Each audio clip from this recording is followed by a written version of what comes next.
Michael J. Fox never asked for sympathy. He asked for a cure. And the journey that took him from a military kid bouncing between Canadian cities to one of Hollywood's biggest stars, and then to a man fighting one of the most relentless diseases on the planet, is one of the most remarkable human stories you'll ever hear. He grew up constantly moving. His father served in the Royal Canadian Corps of Signals, which meant new cities, new schools, and new kids to win over and over again. By his early teens, Michael had lived in 5 different places across Canada. Most children would have buckled under that kind of instability. Instead, he quietly built a toolkit that would define him for life. He learned to read a room fast, connect with strangers quickly, and use humor like a social Swiss Army knife. Making people laugh wasn't just about getting attention, it was how he felt safe. It was how he made a strange place feel like home. When the family eventually settled in Burnaby, British Columbia, he dreamed of playing professional hockey. He threw himself into it completely. Then he stopped growing at 5'4", and that dream quietly closed its doors. It stung. But losing that path cleared the way for something he never saw coming. He picked up a guitar, wandered into a high school drama class, and discovered that every skill he'd developed surviving military family life, the timing, the adaptability, the ability to charm a room, translated perfectly to the stage. Hollywood didn't hand him anything.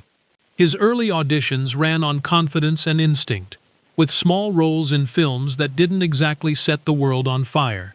Then came Family Ties, a show originally built around the parents, until audiences made it abundantly clear they couldn't take their eyes off the fast-talking, scene-stealing kid playing Alex P.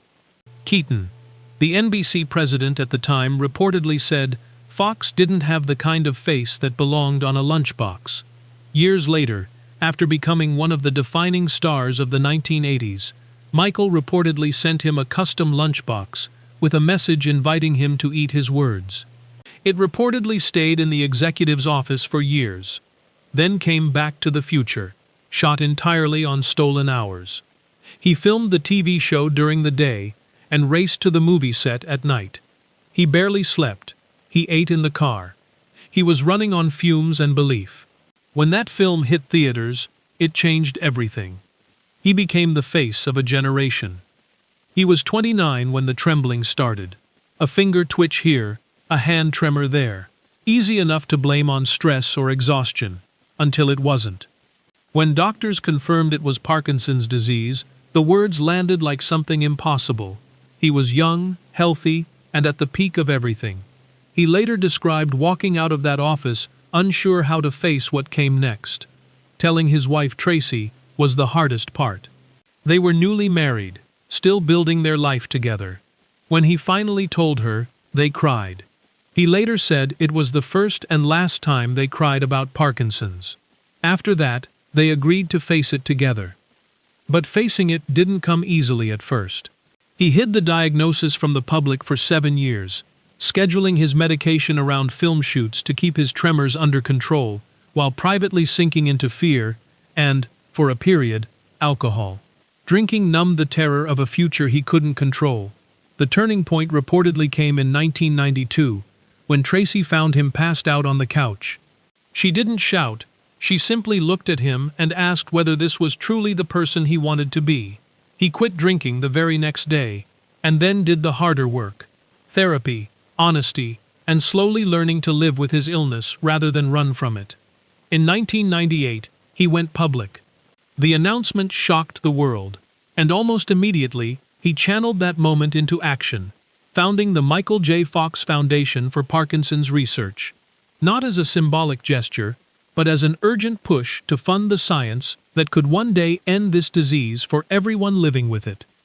When conservative radio host Rush Limbaugh publicly accused him of exaggerating his symptoms in a 2006 political ad supporting stem cell research funding, even suggesting he had skipped his medication, Michael responded not with anger, but with clarity.